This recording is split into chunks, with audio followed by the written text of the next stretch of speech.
Welcome back, everybody. In this video we're going to talk about completing the square and where it's derived from and what it actually means geometrically. Usually when we're talking about completing the square, we're dealing with a quadratic equation such as ax squared plus bx plus c. And for simplicity, we're going to set this equal to 0. It doesn't have to equal 0. It could equal any other constant, but that constant can't be defined as c. So what I'm saying is that ax squared plus bx can equal some constant c, and if we just move that over, we're just gonna get some arbitrary constant where it's just plus c. That's what basically I'm saying. So for simplicity, we're gonna set this equal to 0, and that's usually where we actually use this for most of the time, but it doesn't have to equal 0. It could equal any number. It doesn't matter. So to start off with, the first thing I'm going to do is actually divide everything by a, so we just get x squared plus b over ax plus c over a, and then 0 divided by a is just 0. So now we're going to actually talk about this in terms of geometry and what it actually means when you multiply numbers. So for example, this x squared, well, it talks about what it is within its name, being x squared. What this is actually we got two values of x being multiplied to each other. And what that means geometrically, it's basically a square. So we can say that this x value is just a square with the side length of x and x, where the area equals x squared. So we actually could do the same thing with this value right here. And this one's a little bit more special because it's not actually a square, it's actually a rectangle. And we could look at it in terms of this. So this is going to be a rectangle. And what's special about this rectangle, it shares the same length, or one side of the length, of x squared. So we could say that this length right here is x, but this side length is going to be b over a. So these multiplication of two numbers, this right here times x, is simply just the area of a rectangle with the side lengths of x and b over a.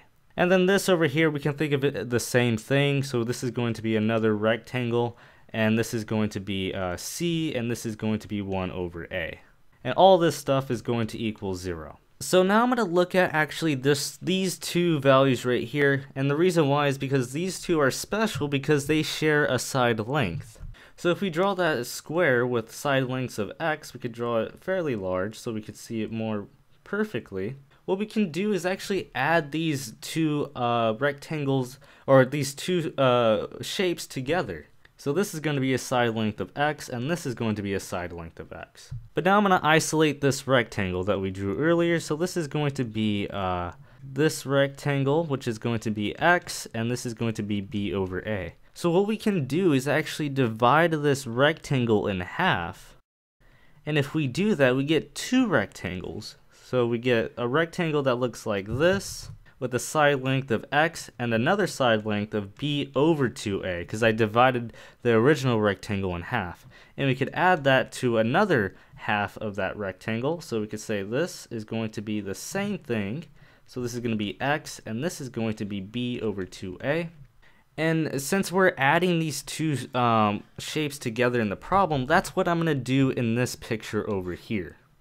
So I'm going to rotate these two rectangles and fit them along this square. So we're going to say, since they share the same side length on one side of the rectangle, so this right here is x, this is going to be b over 2a. And then I'm going to do the same thing on this side. We're going to have the same length, so this is going to be x, and this is going to be b over 2a. And what kind of like urges you to do something is actually to complete the square, which is what the name signifies. So this right here, it could be a perfect square if it were to add this little extra length, or this little extra area, which is going to be b over 2a by b over 2a. So if we look back at the original equation, we're adding three different shapes. So we added this first shape, or these first two shapes, and created a square. We said we completed the square, and we added this extra dimension, or this extra area to this shape that we drew earlier that is combining this square and this rectangle, and we added this little area so that we can complete the square. So we're going to add the remaining shape, which is going to be this other rectangle. So this is going to be c by 1 over a. And since we added this small area, b over 2a, the square of that, we have to add that on the other side of the equation so that we keep a balance between the equation. So if we kept it like this would not equal this equation over here. So we have to add this little extra length that we used to complete the square on this side of the equation. We're going to say this is going to be b over 2a, and this is going to be b over 2a. This is just a square with lengths of b over 2a. So now what we can do is actually rewrite this in terms of an algebraic equation or a quadratic equation using the variable x. So what we've been doing is actually looking at the areas of the shapes of this problem. What we have to do is define the areas for each shape. So the area of this whole shape from here to here is going to be x plus b over 2a quantity squared. So that's just simply the area of the square that we created that we used to actually complete the square. And then we're going to add this area over here, so that's going to be c over a.